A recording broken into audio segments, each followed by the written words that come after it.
Good morning everyone. जैसे कि आपको थंबनेल से पता ही चल गया होगा कि हम प्लेटो के बारे में पढ़ने वाले हैं। प्लेटो, जिसे कि अफलातून भी कहा जाता है, जिसने एक यूटोपियन की जो थ्योरी दी थी। इस पूरे चैप्टर में हम देखेंगे, सारे फैक्ट्स को फाइंड आउट करने की कोशिश करेंगे कि एक्चुअली उसका कौन गुरु का नाम क्या था, स्टूडेंट्स का नाम क्या था, कौन सी फेमस बुक थी, ऐसा कौन सा उसकी लाइफ में टर्निंग पॉइंट आया था जिसके कारण उसने अपनी एक अलग ही थ्योरी बना ली थी कि देश को ऐसा बनना चाहिए, एक यूटोपियन टाइप का देश होना चाहिए। उसने एजुकेशन से रिलेटेड क्या थ्योरी दी थी। जैसे कि हर टाइम जो है प्लेटो से रिलेटेड जो है कोई ना कोई क्वेश्चन आ ही जाता है। Who gave the theory of allegory of the cave, who is the regarded to be the first systematical political thinker in the Western traditions, who among the following has the influence Plato। ऐसे बहुत सारे question and इसकी पूरे thesis जो है हम इसी एक वीडियो में जो है कंप्लीट करने की कोशिश करेंगे कि आपको प्लेटो से रिलेटेड कोई भी क्वेश्चन आए तो आपका टोटली कंसेप्ट क्लियर हो जाए। तो चलो हम वन बाय वन इसी चीज़ को देखते हैं। प्लेटो, जिसे अफलातून के नाम से भी जाना जाता है, इसका जो डेट ऑफ बर्थ जो माना जाता है 427 से 347 बीसी का मतलब होता है जो उल्टा टाइम चलता है, यानी कि 347 से बॉर्न टाइम होगा और डेथ टाइम 427 वगैरह उल्टा चलता होगा। तो ये सुकरात के डिसाइपल थे, स्टूडेंट थे, ठीक है। और इसका जो स्टूडेंट था वो अरिस्टोटल था। प्लेटो फिर मिडिल वाला आ गया ना, पहले सुकरात हुआ, सुकरात के बाद प्लेटो, प्लेटो के बाद अरिस्टोटल। यही वेस्टर्न जो थ्योरी वाले तीन जो फेमस फिलोसफर माने जाते हैं। इसे father of the political philosophy भी कहा जाता है। और सबसे जो फेमस बुक है वो है रिपब्लिक, इसकी बुक है रिपब्लिक। इसकी जो फेमस बुक है जो जिसमें डायलॉग्स लिखे हुए हैं।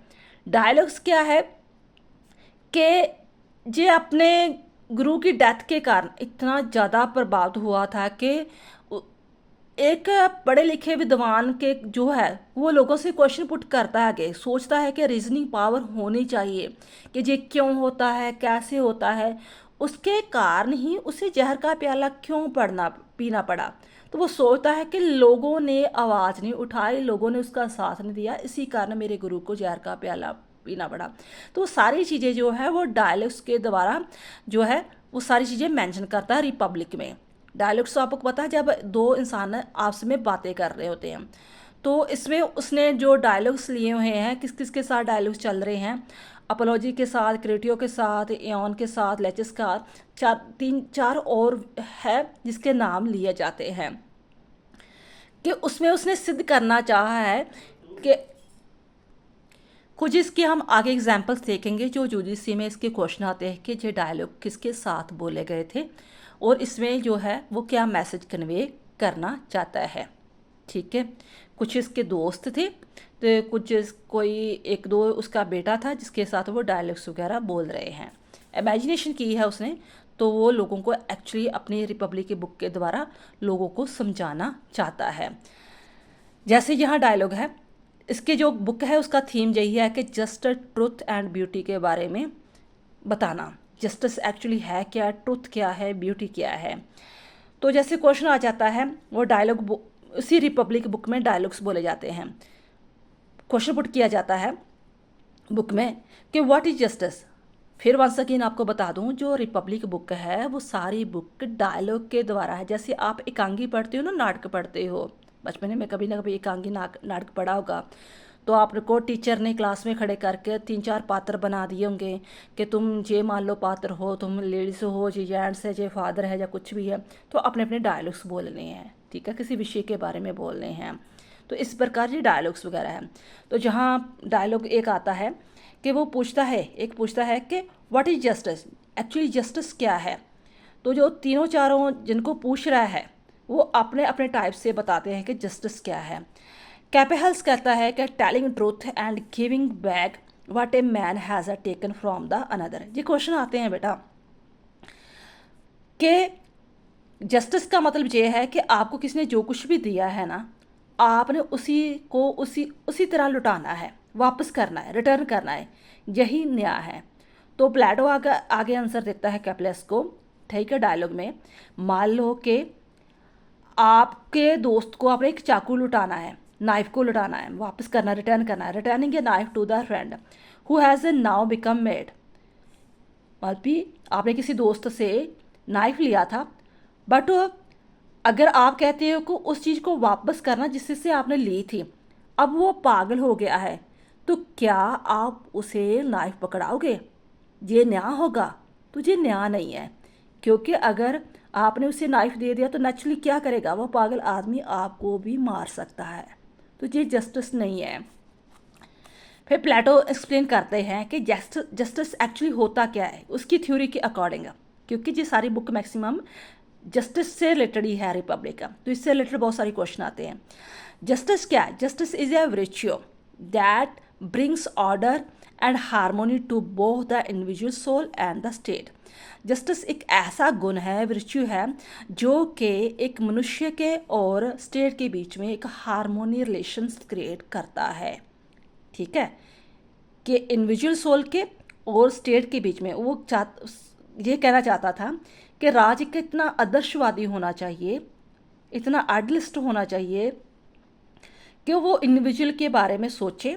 ठीक है, तो एक हारमोनी रिलेशंस वगैरह क्रिएट करे। ये है जस्टिस प्लेटो के अकॉर्डिंग। फिर उसने अपनी बुक में ये कंसेप्ट क्लियर किया है, थ्योरी ऑफ आइडियाज़ क्या होती है।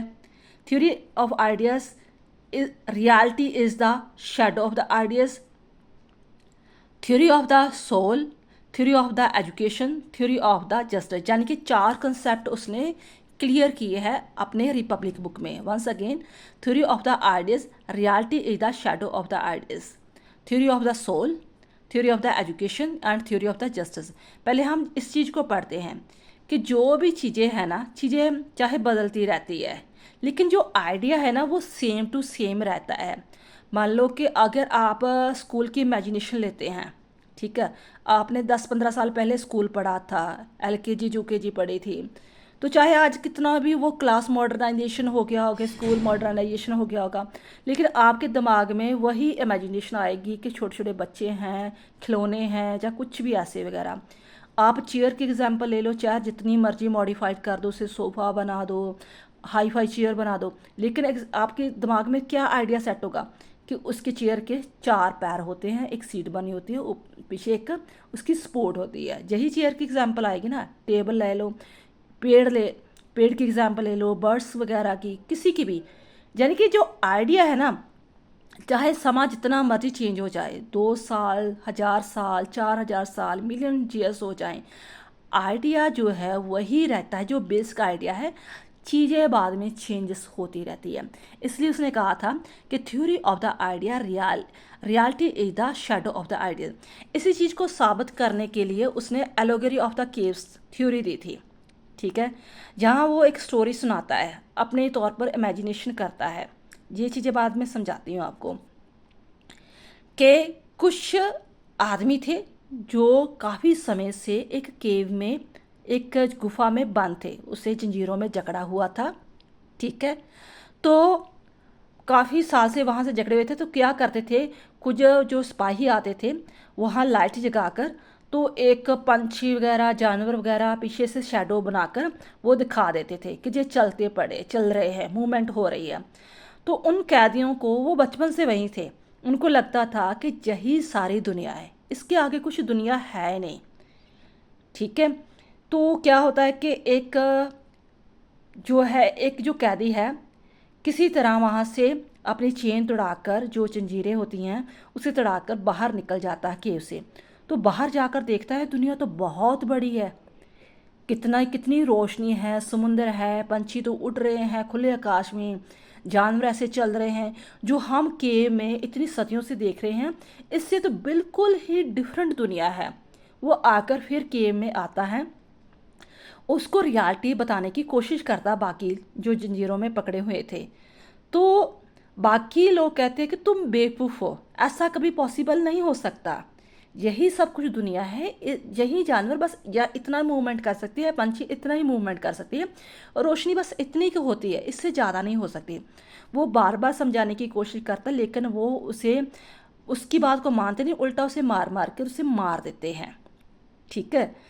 तो एक्चुअली क्या था, वो सुकरात जो उसका गुरु मारा गया था, उसी चीज़ को वो शो कर रहा था कि सुकरात उसका एक बड़ा लिखा एक ज्ञानी इंसान था। वो रीजनिंग पावर थी उसके, कि हर एक चीज़ को पूछता था कि हाँ ऐसा क्यों है, चलते राही को वो सवाल जवाब करने शुरू कर देता था, ताकि आप पांच सेंस के बिना, पांच सेंस होती है ना, कि टच करना, देखना, सुनना, जो है टेस्ट वगैरह लेना, ठीक है, पांच सेंस वगैरह, आपने कभी सिक्स सेंस की भी यूज़ किया है? ठीक है, कि ये चीज़ें क्यों होती है। मान लो कि जैसे कह देते हैं कि हम मेरे नंबर नहीं आएंगे, मैं पास नहीं होऊंगा। स्टूडेंट के लिए तो यही होता ना, शायद बापी मेरे नंबर नहीं आ रहे, तो कभी ये पूछने की कोशिश की कि तेरा इंटरेस्ट किस चीज़ में है, पढ़ने में है, या कलाकारी में है, या गेम में है, या आर्ट में है, किस चीज़ में है? तो ज़बरदस्ती तो नहीं इस फील्ड में आया हुआ। ठीक है। तो रीजनिंग की बात ही नहीं होती। कोई बहुत 10% होते हैं कि जो जस्ट रीजनिंग से सोचते हैं। जैसे कह लो कि डेमोक्रेसी कह देते हैं कि सरकारें अच्छी है, तो क्या हमारा देश 70-75 साल हुए आज़ाद हुए, तो फिर डेमोक्रेसी अगर अच्छा है तो वो क्यों नहीं तरक्की कर रहा? क्या रीज़न है? जो नेता 5 साल बनते हैं वो इतने करोड़पति बन जाते हैं, बाकी इंसान क्यों नहीं बन रहे? क्या रीज़न है?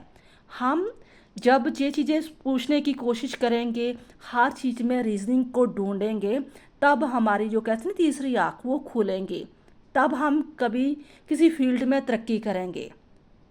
तरक्की वही करता है लाइफ में जो वो क्यों है, कैसे है, किस प्रकार हुआ, ये चीज़ें पूछता है, और बाद में उसे फाइंड आउट करने की भी कोशिश करता है। जैसे ये नहीं कि आपने जे मुझसे जे प्लेटो की थ्योरी पढ़ दी तो आपने सोचा बस इनफ, इतना बहुत है।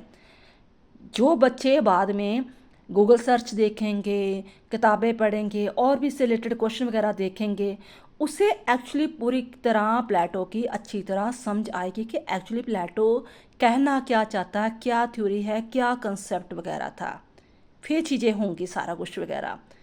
तो वही चीज़ें वो समझाना चाहता था कि 90% लोग वो चीज़ें यूज़ ही नहीं करते, जिसके कारण जो है, जो एक 10 लोग पढ़े लिखे हैं जो रीजनिंग सोचते हैं, उनको लोग बेवकूफ़ समझते हैं कि ये हवा में बातें करता है, ये अलग ही दुनिया बारे सोचता है।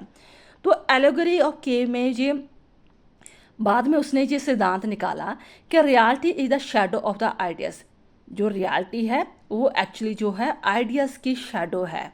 आइडियाज़ वेरी इंपॉर्टेंट, हर एक चीज़ पर आइडिया होना बहुत ज़रूरी है। जैसे आप इस प्लेटो की थ्योरी में पढ़ने आए, वीडियो देखने आए, तो पहले कभी ना कभी प्लेटो के बारे में सुना होगा कि प्लेटो क्या है। ठीक है, दिमाग में कुछ ना कुछ इमेजिनेशन आई होगी, फिर आप इस वीडियो को फाइंड आउट करने की कोशिश की, जहाँ आपने थंबनेल देखा होगा। ठीक है। और तीसरी बात उसने कही कि रियलिटी से परमानेंट, जो चीज़ रियलिटी है वो रियल परमानेंट रहेगी। जैसे मान लो आपके दिमाग में जो चेयर की इमेज है वो वही रहेंगी। ठीक है, मॉडिफिकेशन जितना मर्जी उसका होता रहे, वो परमानेंट रहेगा।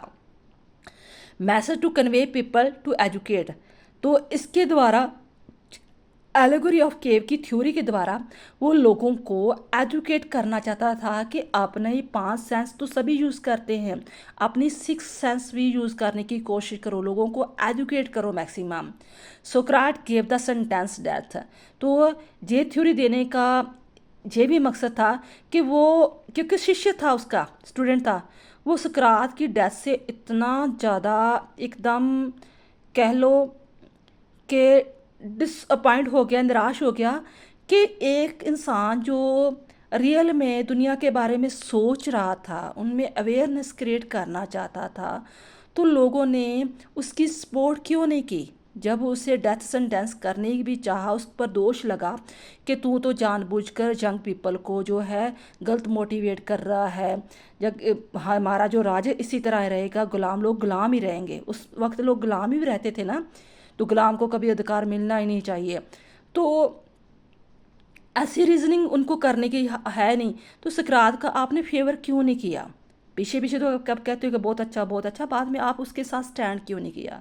तो ये कुछ फैक्ट थे जिसके कारण उसे एलोगरी ऑफ केव थ्योरी लानी पड़ी। एक इमेजिनेशन थ्योरी थी उसकी, तो बहुत आज भी चीज़ें ये लागू होती है हमारे देश में।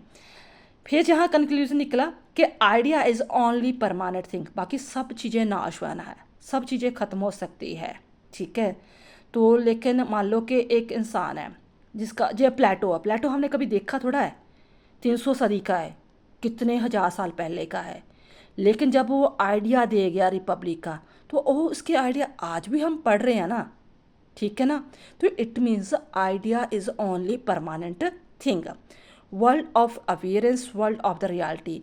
तो आइडिया को उसने दो चीज़ों में समझाया है कि जो हमें दुनिया दिखाई देती है ऐसी नहीं होती, हमें इसके पीछे जो रियलिटी है उस चीज़ को देखना चाहिए। जैसे कहते हैं ना कि हाँ वो फ्रेंड सर्कल तो ज़रूर है, पीछे हमारे मुंह पर तो बहुत मीठा मीठा बोलता है, लेकिन मुझे पता है उसका दिल कैसा काला है, वो किस प्रकार मेरे पीछे जो गलत बातें बोलता है। रियलिटी को चेक जरूर करना चाहिए।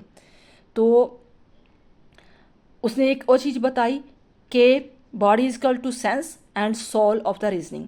बॉडी जो है, बॉडी और सेंस की बात की है कि बॉडी सिर्फ किससे रिलेटेड है, जो 5 हमारी सेंस है, टच करना, देखना, टेस्ट वगैरह लेना, सुनना, जो कुछ भी ये 5 सेंसेस वगैरह है।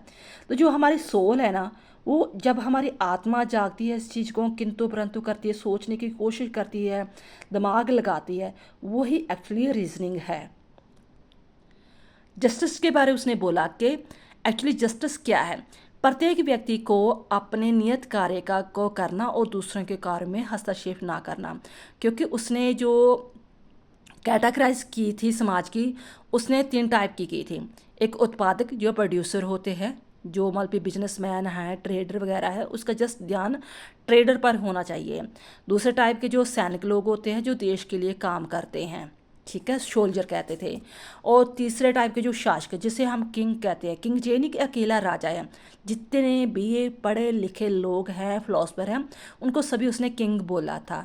तो 3 टाइप के लोग हैं, तो तीनों को अपना अपना काम करना चाहिए। अगर हर कोई अपना अपना काम करेगा, दूसरे पर इंटरफेयर नहीं करेगा, तो समाज बहुत ही स्मूथली चलेगा। तो हमें जो रीजनिंग कैसे करनी चाहिए कि हमारा हमेशा थीसिस होता है, एंटीथीसिस होता है, सिंथेसिस होता है। मान लो कि मेरा विचार है, मैं प्लेटो के बारे में बोलती हूँ कि प्लेटो ने यूटोपियन जो थ्योरी दी, आदर्शवादी राज, ठीक है, थीसिस है उसका यूटोपियन स्टेट वगैरह कि सभी को अपना अपना काम करना चाहिए, ठीक है, और किसी पर हस्तक्षेप नहीं करना चाहिए। तो उस पर मेरा एंटीथीसिस हो जाता है। एक उसकी थीसिस ये है, तो मैं एंटीथीसिस करती हूँ कि नहीं, हो सकता है गुलाम में भी दिमाग हो सकता है औरतों में भी दिमाग हो सकता, क्या है, मैं भी तो पढ़ा रही हूँ ना। तो आप औरतों को और गुलामों को कम कैसे कह सकते हो कि उसे शासक बनने का, उसे पढ़ने लिखने का, उसे आगे बढ़ने का अधिकार वगैरह नहीं है, ठीक है। तो एंटीथीसिस हो गया। देन आफ्टर फिर सिंथेसिस निकलेगा कि हाँ भी कुछ चीज़ें सही हैं कि हर कोई अपना अपना काम करे, पर आप औरतों और गुलामों को भी मौका देना चाहिए, जिसके पास कैपेबिलिटी है उसे मौका देना चाहिए।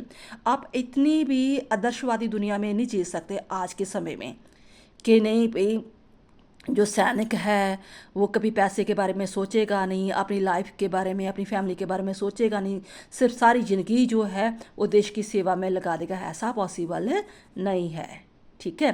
तो ये नहीं है, जो शासक है जो बहुत पढ़ा लिखा है वो कभी वरिष्ठ हो ही नहीं सकता, चाहे जितनी मर्जी किताबें पढ़ी हो, पता नहीं होता कब करप्टेड हो जाए, कब दिमाग खराब हो जाए उसका, ठीक है। तो सिंथेसिस ऐसे निकलेगा, थीसिस, एंटीथीसिस एंड सिंथेसिस है। कंसेप्ट ऑफ जस्टिस वगैरह उसने आगे 3 और चीज़ें दी हैं, function specialization, non interference and harmony between the wisdom and courage and the temperance.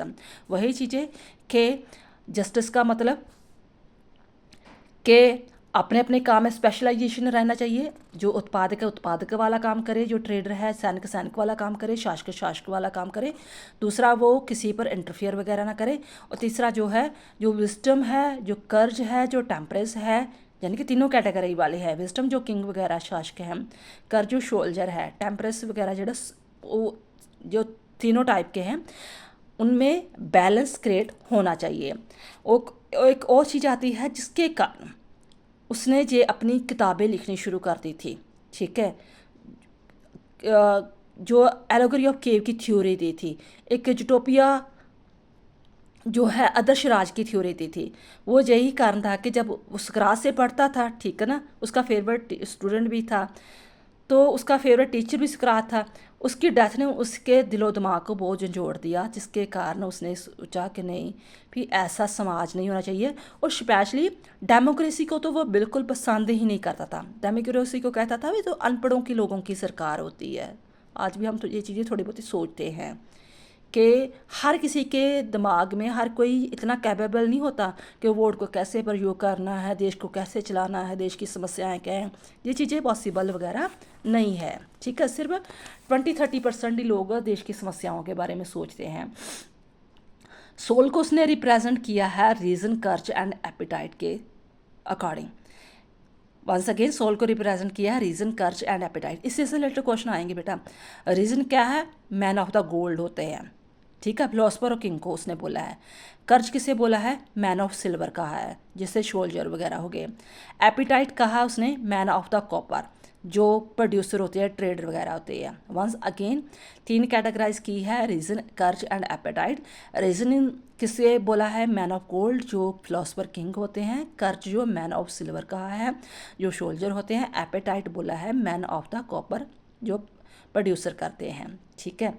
तो ये उसने कहा कि हर एक के पास ये तीनों चीज़ें होनी चाहिए, रीजन, कर्ज एंड एपेटाइट। आगे वो जो प्रभावित हुआ था, जो सोल की थ्योरी आई थी ना उसके दिमाग में, एक्चुअली वो पाइथागोरस से बहुत ज़्यादा प्रभावित हुआ था। आपने 9th-10th में पाइथागोरस की थ्योरम पढ़ी थी, S1 SA S2 करके ऐसे करके थ्योरी पढ़ी थी पाइथागोरस। तो वहाँ से उसने कहा था कि चीज़ें जो है ट्रांसमिट होती है, ठीक है, जन के आइडिया आगे आगे चलता जाता है। चीज़ें बेशक ख़त्म हो जाए लेकिन आइडिया कभी ख़त्म नहीं होता। तो किताबें भी कई बार आ जाती है कि किताबों को क्रोनोलॉजिकली के तौर पर बताओ कि पहली किताब कौन सी थी, दूसरी कौन सी थी, तीसरी कौन सी थी। जहाँ मैच इट आ जाता है कि कौन किसकी किताब है। ये 1 लाइनर क्वेश्चन भी मैच इट और क्रोनोलॉजी के अकॉर्डिंग भी आती है। सबसे पहले उसकी जो किताब है वो यानी कि जो उल्टी सीरीज़ चलती है ना, आपको पता है। पहले उसने रिपब्लिक बुक लिखी, ठीक है। रिपब्लिक इसीलिए लिखी ना, जब उसके गुरु की सुकरात की डेथ हो गई थी तो उसने डायलॉग के भी द्वारा लिखी। देन आफ्टर उसने बताया कि स्टेट्समैन कैसा होना चाहिए, ठीक है। आपको पता जी उल्टा चलता है, साल जो उल्टे चलते हैं। जब वो बुजुर्ग हो गया था फिर उसने लॉ के बारे में किताब लिखी, ठीक है, 347 के बारे में। नेक्स्ट है जस्टिस के बारे हमने पढ़ लिया। एक थ्योरी ऑफ उसने और दी थी, theory of the education. Theory of education को उसने इस तरह डिवाइड किया था 0 से 18 ईयर, 18 से 20 ईयर। यानी कि जहाँ तक उसने किसी ने कोई पेपर नहीं देना, 20 ईयर तक किसी ने कोई भी एग्ज़ाम वगैरह नहीं देना है। 20 ईयर के बाद एग्ज़ाम स्टार्ट होंगे, ठीक है, तब हायर एजुकेशन स्टार्ट हो जाएगी। हायर एजुकेशन होगी 20 से 35। जब 35 से वो फिर पेपर होंगे 35 के बाद, ठीक है, एग्ज़ाम होंगे। इसके बाद जो बहुत ज़्यादा इंटेलिजेंट होंगे फिर 30 से 35 तक डायलेक्टिकल मेथड होगा कि वो वाद विवाद संवाद कर सकते हैं, ठीक है। तो जब उसके बाद उससे भी वो मतलब सक्सेस हो जाएगा, फिर प्रैक्टिकल ट्रेनिंग होगी 35 से 50, जिसे उसने किंग्स बोला है, फिलोसफर बोला है, ठीक है। तो जो जहाँ से निकल जाएंगे वो ट्रेडर बन जाएंगे, बिजनेसमैन या कुछ भी है। फिर उसके बाद सोल्जर बन जाएंगे, सोल्जर जो बाद में जो हैगे जो अपने किंग्स बन जाएंगे। जैसे हम कहते हैं ना एक के बाद एक क्रीम छांटते जाते हैं, क्रीम वगैरह, ऐसे जो किंग्स वगैरह हैं, फिलोसफर है, उसके लिए वो शिखर की कह लो क्लाइमेक्स की क्रीम थी, जो इतना लंबा दौर उसने निकाला था एक्सपीरियंस के साथ, स्टडी के साथ, डायलेक्टिक मैथेडिकल मेथड के साथ, प्रैक्टिकल ट्रेनिंग के द्वारा। तो उसने ये भी चीज़ कही थी कि जो सोल्जर है, ठीक है, जब एग्ज़ाम हो जाता है, ये तो ट्रेडर निकल गए ना 20 साल के पहले जो नहीं पास हुए हैं, बाद में जो सोल्जर आएंगे, ठीक है, जो पास हो जाएंगे, सोल्जर एंड जो फिलोसफर है वो कभी शादी नहीं करेंगे, वो कहाँ रहेंगे, बैरक्स में। वो देश के लिए कुर्बान होंगे, देश के लिए सेवा करेंगे। क्योंकि अगर उसके साथ फैमिली हो गई, बीवी बच्चे हो गए, तो उसका ध्यान डिवर्ट हो जाएगा, वो करप्टेड हो सकते हैं, देश के बारे में नहीं सोचेंगे।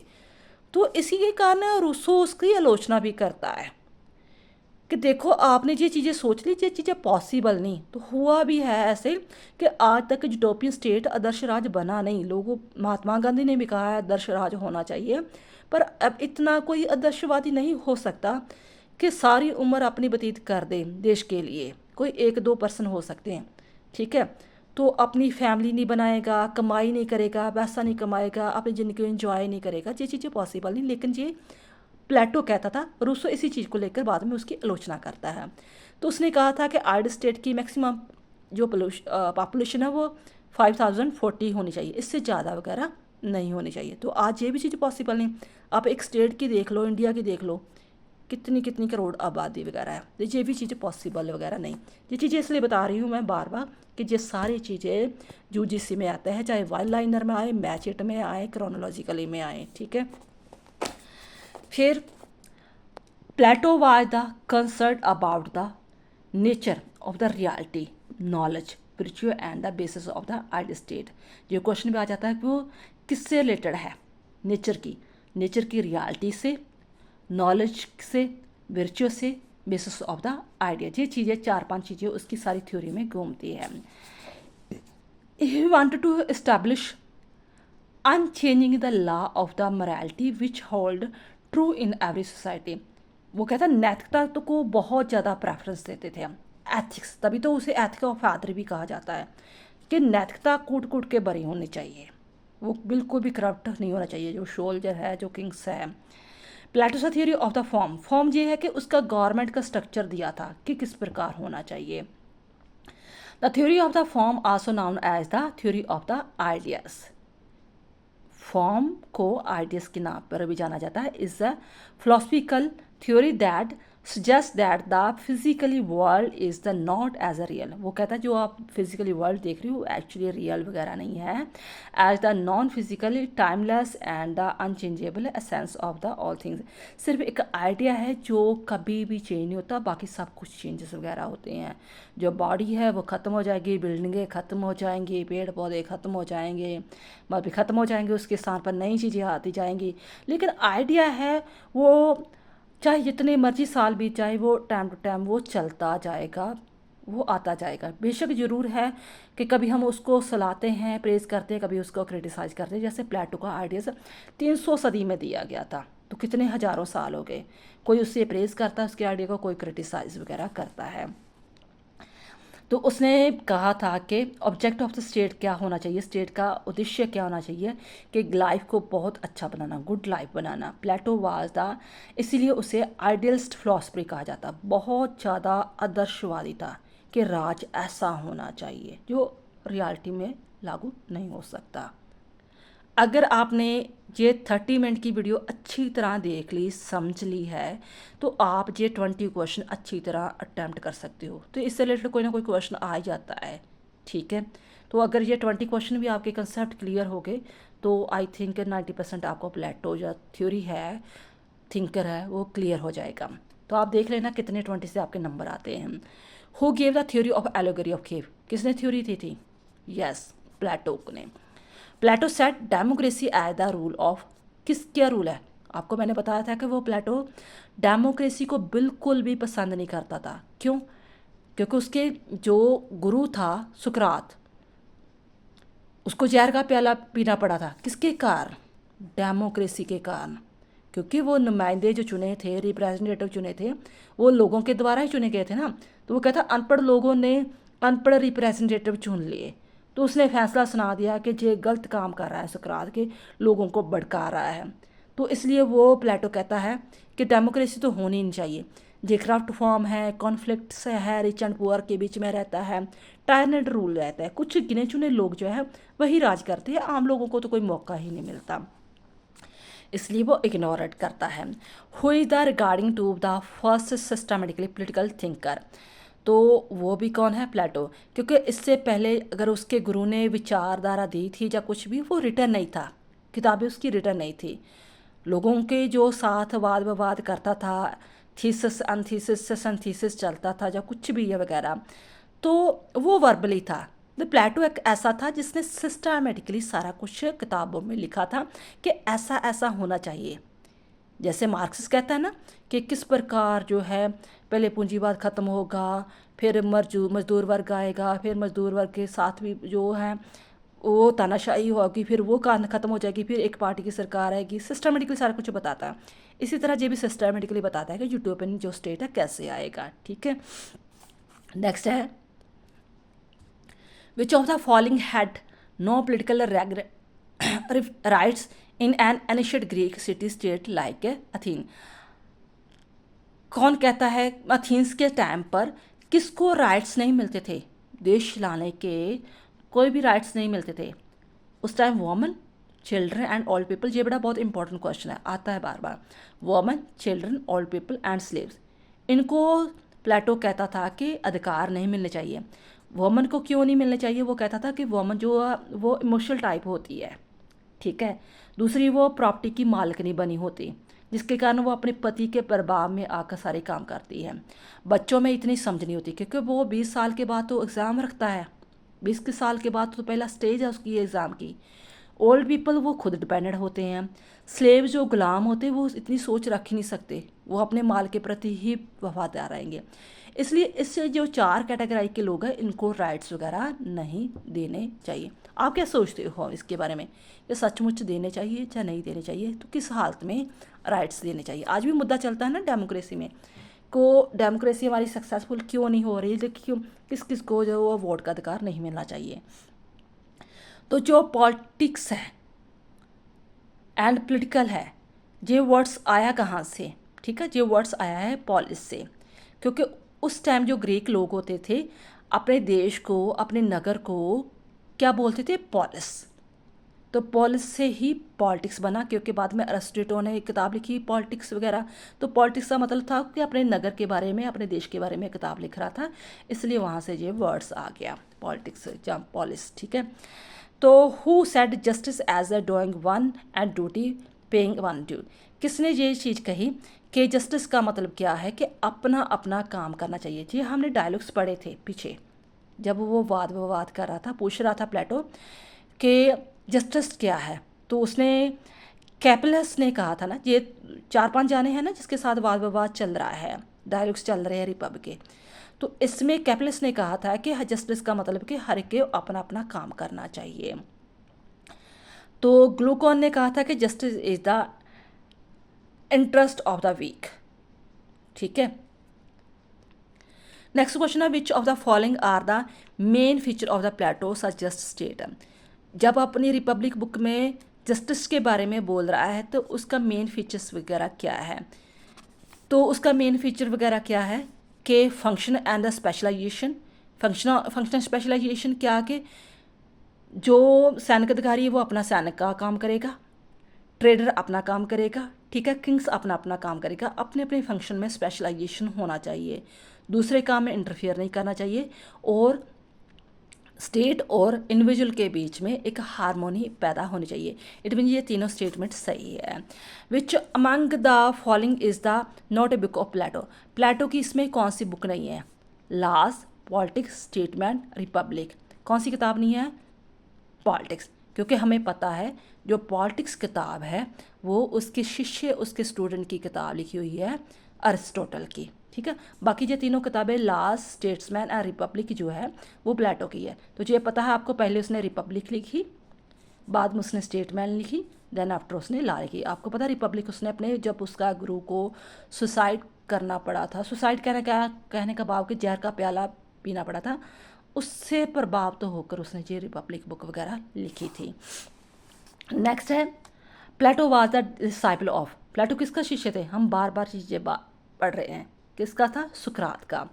Who said that the Republic is the hardly A political work but the finest treatise and the education over the right. किसने किताब लिखी कि रिपब्लिक ਜਿਹੜੀ है जो किताब है वो उसका जो पॉलिटिकल वर्क दिया वो बिल्कुल यकीन योग नहीं है, हम उसे प्रैक्टिकल लागू नहीं कर सकते। हाँ, जो उसने ट्रीटी का एक मुद्दा दिया, एजुकेशन का काम दिया, वो थोड़ा सही है। तो वो किसने कहा? रूसो ने, क्योंकि आपको पता है रूसो ने कॉन्ट्रैक्ट थ्योरी दी है ना, सोशल कॉन्ट्रैक्ट थ्योरी दी है कि राज कैसे होना चाहिए। तो जी सबसे बड़ा आलोचक है प्लेटो का, कि आप जो कह रहे हो ना कि हाँ ऐसा आदर्शवाद राज होगा, ये आज के ज़माने में पॉसिबल नहीं है। वो कुछ लॉजिक देता है रूसो कि किस प्रकार प्लेटो की जो बुक है, जब प्लेटो का राज सही नहीं है, क्योंकि एक तो suppression of the individual freedom, आप मनुष्य की जो आज़ादी है उसे छीन रहे हो। ठीक है, सिर्फ आप सारी उम्र उसे पढ़ता पढ़ता पढ़ाई पढ़ाई कह रहे हो कि सारी उम्र उसे पढ़ते रहना है, और देन आफ्टर उसने कोई भी आज़ादी नहीं लेनी, आपने सिर्फ देश के लिए काम करना है, जो सोल्जर है और किंग्स वगैरह है। ना उसके पास प्रॉपर्टी होनी चाहिए, ना फैमिली होनी चाहिए, ना कुछ इन्जॉय वगैरह करना, सिर्फ देश के लिए काम करना है। आपने क्लास डिवीज़न कर दी है 3 टाइप में, जो है सोल्जर किस टाइप के होंगे, किंग्स कौन होंगे, और ट्रेडर किस टाइप के, आपने 3 क्लास से डिवाइड कर दी, तो ऐसे नहीं हो सकता है। तो आपने जेंडर इनइक्वालिटी की, आपने जो औरतों को तो कोई अधिकार ही नहीं दिया। आप बहुत ज़्यादा आइडियलिस्ट हो, ठीक है, आदर्शवादी हो, आप कल्पना की दुनिया में चल रहे हो, जो प्रैक्टिकल लागू नहीं हो सकता।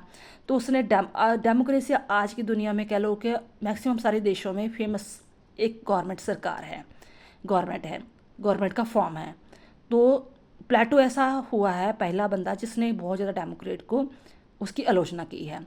तो वो थोड़ा सा फिलोसफर टाइप का किंग है। Next, Plato used following method in the writing. कौन सा वो मेथड अपनाता है?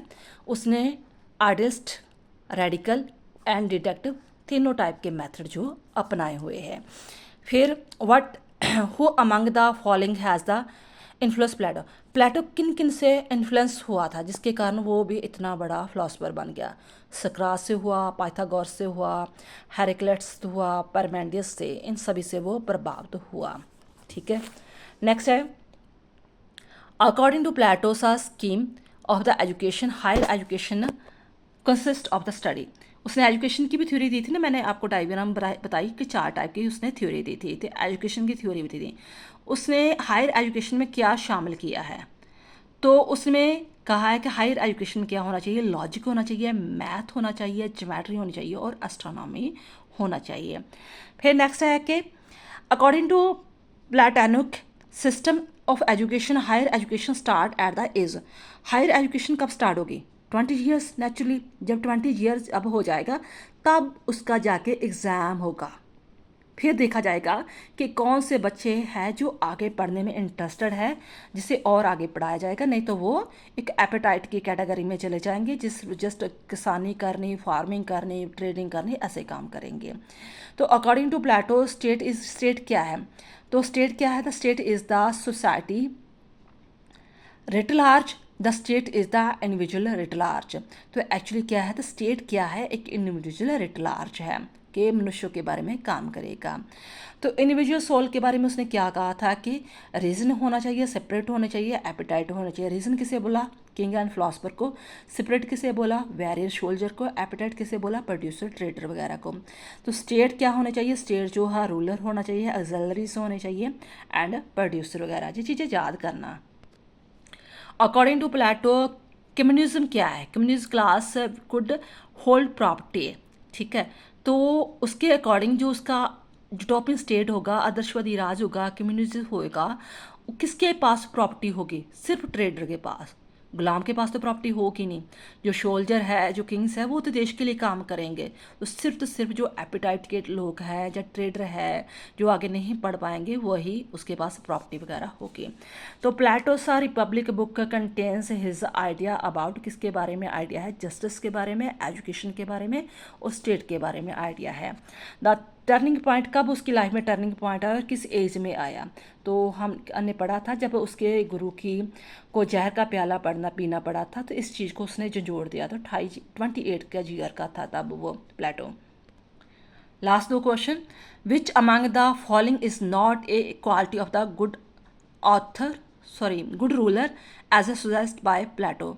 कौन सी चीज़ प्लेटो के अकॉर्डिंग राज्य में नहीं होने चाहिए। Wisdom, nepotism, protector of the subject, temperance. कौन सी चीज़ नहीं होनी चाहिए? नेपोटिज्म। नेपोटिज्म का मतलब कि सिर्फ आप अपने ही भाईचारे के बारे में, अपने ही रिश्तेदारी के बारे में सोच रहे हैं।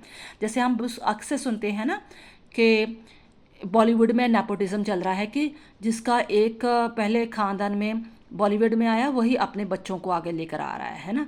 तो वो कहता है ऐसी चीज़ें नहीं होनी चाहिए, ठीक है। तो राज्य में क्या गुण होना चाहिए? विजडम होना चाहिए, वो प्रोटेक्टर ऑफ सब्जेक्ट के होना चाहिए, उसमें संयम, सेल्फ कंट्रोल वगैरह होना चाहिए। Last question, the central question of the Republic by the Plato was, क्या था? Meaning of the justice, right to the conduct and morality. ये चीज़ें सारी होनी चाहिए। आई होप आपको अच्छी तरह से चीज़ें समझ में आ गई। इतना भी आप अच्छी तरह पढ़ लोगे तो 99% आपका प्लेटो का कंसेप्ट क्लियर हो जाएगा। कोई भी चीज़ की प्रॉब्लम आ रही होगी या टॉपिक क्लियर करना नहीं समझ आ रहा है तो आप कमेंट बॉक्स में लिख सकते हो। किसी और फिलोसफर की भी थ्योरी चाहिए तो आप लिख सकते हो। थैंक्स बेटा।